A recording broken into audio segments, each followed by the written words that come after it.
സ്വന്തം കഴിവുകേട് മറച്ചുവെക്കാൻ വേണ്ടി മറ്റുള്ളവരെ പഴിചാരുന്നത് എന്തിനു വേണ്ടിയാണ്? ലീഗിനറിയാം ഇപ്പൊ നടന്നു, ഇനി ഒരിക്കലും നടക്കൂല. നിങ്ങൾക്കൊരിക്കലും നടത്താൻ കഴിയില്ല. ഇത് നടത്താൻ ഇടതുപക്ഷത്തിനെ കഴിയൂ എന്ന ഉത്തമ ബോധ്യമുള്ളത് കൊണ്ടാണ് നിങ്ങൾ ഇടതുപക്ഷം ഭരിക്കുമ്പോൾ സമരാഭാസവുമായി രംഗത്ത് വരുന്നത്. ഈ സമരക്കാരെവിടെയായിരുന്നു? 2015-ലും 2016-ലും 25,000 കുട്ടികൾ മലപ്പുറം ജില്ലയിൽ +1-നും +2-നും സ്കോൾ കേരളയിൽ രജിസ്റ്റർ ചെയ്തപ്പോ വിശുദ്ധ ഖുർആനിലെ വിഖ്യാതമായിട്ടുള്ള ഒരു വചനമുണ്ട്. നിങ്ങൾ ചെയ്യാത്തതാണോ നിങ്ങൾ മറ്റുള്ളവരോട് കൽപ്പിക്കുന്നതും പറയുന്നതും? അതിനേക്കാൾ വലിയ പാപം മറ്റൊന്നില്ല. സാർ, +2 പഠന സൗകര്യം മലബാറിൽ, പ്രത്യേകിച്ച് മലപ്പുറത്ത് ഹയർ സെക്കൻഡറി സംവിധാനം നിലവിൽ വന്ന അന്നു മുതൽ ഒരു പ്രശ്നമായി നിലനിൽക്കുകയാണ്. കഴിഞ്ഞ 8 വർഷമായി മാത്രം പൊങ്ങി വന്നിട്ടുള്ള പ്രശ്നമാണ് +2 സീറ്റ് കുറവ് എന്ന രീതിയിലുള്ള പ്രചരണം ദുരുപദിഷ്ടമാണ്. സാർ, എന്നാണോ +2 ആരംഭിച്ചത് അന്നു മുതൽ ഈ പ്രശ്നം മലബാറിലും മലപ്പുറത്തും നിലനിൽക്കുന്നുണ്ട്. സാർ, പ്രീ ഡിഗ്രി കോളേജുകളിൽ നിന്ന് ഡീലിംഗ് ചെയ്തത് ആര് ഭരിക്കുന്ന സമയത്താണ്? അന്നു മുതൽ ഈ പ്രശ്നം നിലനിൽക്കുന്നു. കേരളത്തിൽ UDFും LDFും മാറി മാറി ഭരിക്കുന്ന പതിവാണ് ഇക്കാലം എത്രയും നിലനിന്നിരുന്നത്.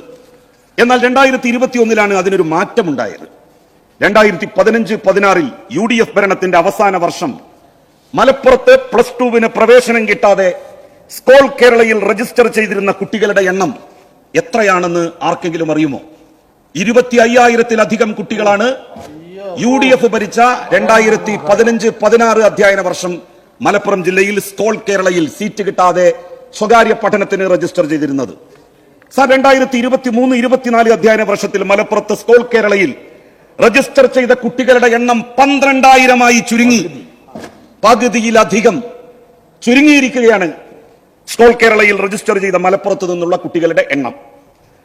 സാർ, പ്രതിപക്ഷത്തിന് വിമർശിക്കാം, അതിൽ തെറ്റില്ല. യാഥാർത്ഥ്യവും കൂടി അവർ പറയണ്ടേ? 25,000-ൽ നിന്ന് സീറ്റ് കിട്ടാത്ത കുട്ടികളുടെ എണ്ണം 12,000 ആക്കി കുറച്ച മന്ത്രി ശിവൻകുട്ടിയെ ഒന്ന് അഭിനന്ദിക്കുകയെങ്കിലും വേണ്ടേ?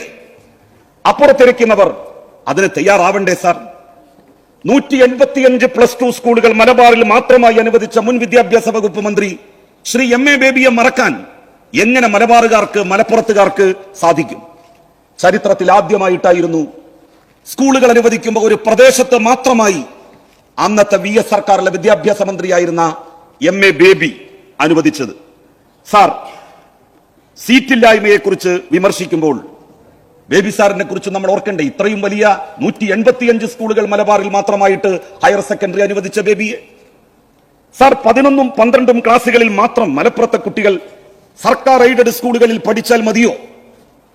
ഇവിടെ ചില ആളുകൾ പറയുന്നത് കേട്ടാൽ തോന്നും 11ഉം 12ഉം ക്ലാസ്സിൽ ഒരു നിലക്കും ഫീസ് കൊടുത്ത് പഠിക്കാൻ കഴിയില്ല. അൺഎയ്ഡഡ് സീറ്റുകൾ നമ്മൾ കൂട്ടാനേ പാടില്ല. സാർ, 1 മുതൽ 10 വരെയുള്ള ക്ലാസുകളിൽ അൺഎയ്ഡഡ് സ്കൂളുകളിൽ പഠിക്കുന്ന കുട്ടികൾ മലപ്പുറത്ത് എത്രയുണ്ട് എന്നറിയുമോ? 93,000-ലധികം കുട്ടികളാണ് അൺഎയ്ഡഡ് സ്റ്റേറ്റ് സിലബസ് സ്കൂളുകളിൽ നമ്മളുടെ മലപ്പുറം ജില്ലയിൽ പഠിക്കുന്നത്. 93,000. സൗജന്യ വിദ്യാഭ്യാസമാണ് 1-ാം ക്ലാസ് മുതൽ 10-ാം ക്ലാസ് വരെ. എന്തിന് നമ്മളുടെ കുട്ടികൾ ഫീസ് കൊടുത്ത് അത്തരം അൺഎയ്ഡഡ് സ്കൂളുകളിൽ പോകണം? ആ കുട്ടികളെ പൊതുവിദ്യാലയങ്ങളിലേക്ക് കൊണ്ടുവരാൻ വേണ്ടിയാണ് പൊതുവിദ്യാഭ്യാസ യജ്ഞം ഈ സർക്കാർ തുടങ്ങിയത്. ഏറ്റവും അധികം പൊതുവിദ്യാഭ്യാസ യജ്ഞത്തിന്റെ ഭാഗമായി സ്കൂളുകൾ നന്നാക്കുന്നതിനും പുതിയ കെട്ടിടങ്ങൾ ഉണ്ടാക്കുന്നതിനും ഇത്രയും കുട്ടികൾ വരുമെന്നുള്ള പ്രതീക്ഷയിൽ തന്നെ പുതിയ കെട്ടിടങ്ങൾ നിർമ്മിക്കുന്നതിനും പണം അനുവദിക്കപ്പെട്ട ജില്ല മലപ്പുറമാണ് എന്നുള്ളത് മറക്കരുത്. CBSE സ്കൂളുകളിൽ മലപ്പുറം ജില്ലയിൽ 30,000-ലധികം കുട്ടികൾ പഠിക്കുന്നു. 1.25 ലക്ഷം കുട്ടികളാണ് അൺഎയ്ഡഡ് 1 മുതൽ 10 വരെയുള്ള സ്കൂളുകളിൽ, CBSE 1 മുതൽ 10 വരെയുള്ള സ്കൂളുകളിൽ മലപ്പുറം ജില്ലയിൽ പഠിക്കുന്നത്. സാർ, ഇക്കഴിഞ്ഞ അധ്യയന വർഷം അൺഎയ്ഡഡ് സ്റ്റേറ്റ് സ്കൂളുകളിൽ നിന്നും CBSE സ്കൂളുകളിൽ നിന്നുമായി 10-ാം ക്ലാസ് പാസ്സായി വന്ന കുട്ടികളുടെ എണ്ണം 10,000-ലധികമാണ്. ഈ 10,000-ലധികം കുട്ടികൾ 1-ാം ക്ലാസ് മുതൽ 10-ാം ക്ലാസ് വരെ കേക്ക് തിന്ന് വളർന്നവരാണ്, കുഞ്ഞാലിക്കുട്ടി സാഹിബിന്റെ ഭാഷയിൽ പറഞ്ഞാൽ. എന്നാൽ അവർക്ക് 11-ാം ക്ലാസ്സിലും 12-ാം ക്ലാസ്സിലും പഠിക്കാൻ ബ്രെഡ് മതി എന്നാണ് അവർ പറയുന്നത്. 1-ാം ക്ലാസ് മുതൽ 10-ാം ക്ലാസ് വരെ ഫീസ് കൊടുത്ത് പഠിക്കേണ്ട വല്ല കാര്യവുമുണ്ടോ ഇബ്രാഹിം?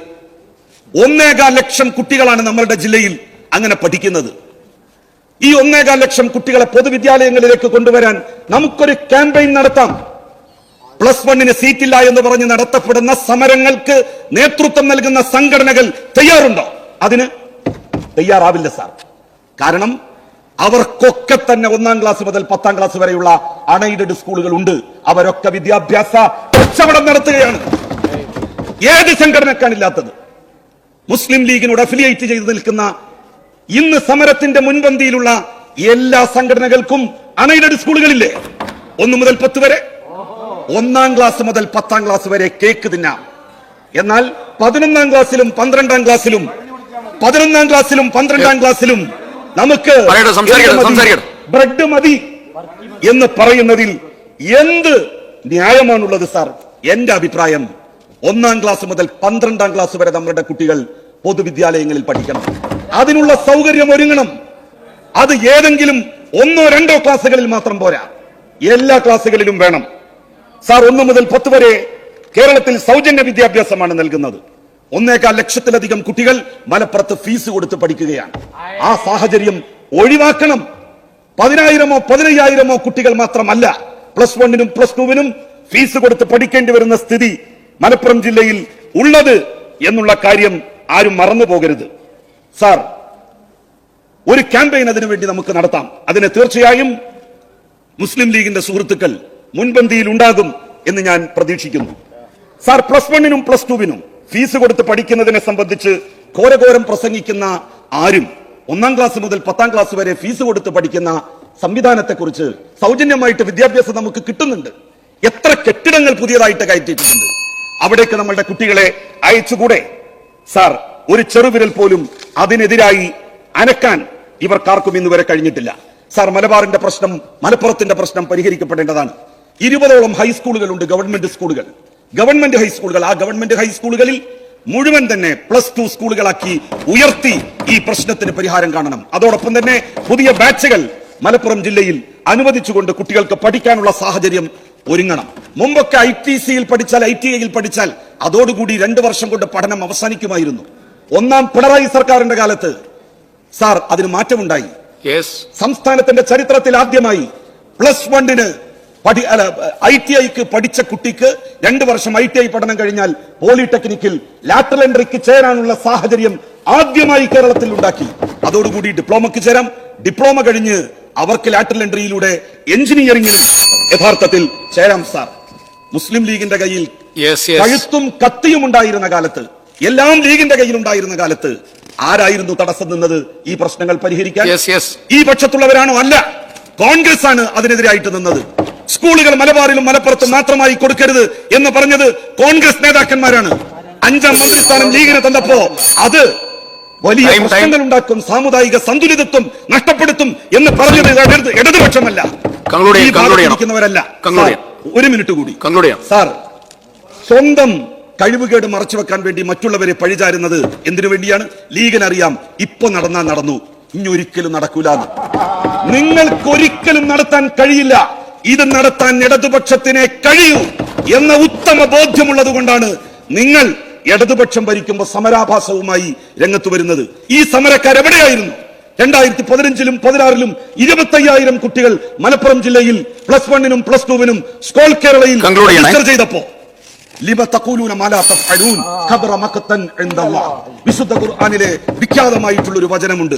നിങ്ങൾ ചെയ്യാത്തതാണോ നിങ്ങൾ മറ്റുള്ളവരോട് കൽപ്പിക്കുന്നതും പറയുന്നതും? അതിനേക്കാൾ വലിയ പാപം മറ്റൊന്നില്ല. അതാണ് സുഹൃത്ത് ഇബ്രാഹിമിനെ ഓർമ്മിപ്പിക്കുവാനുള്ളത്.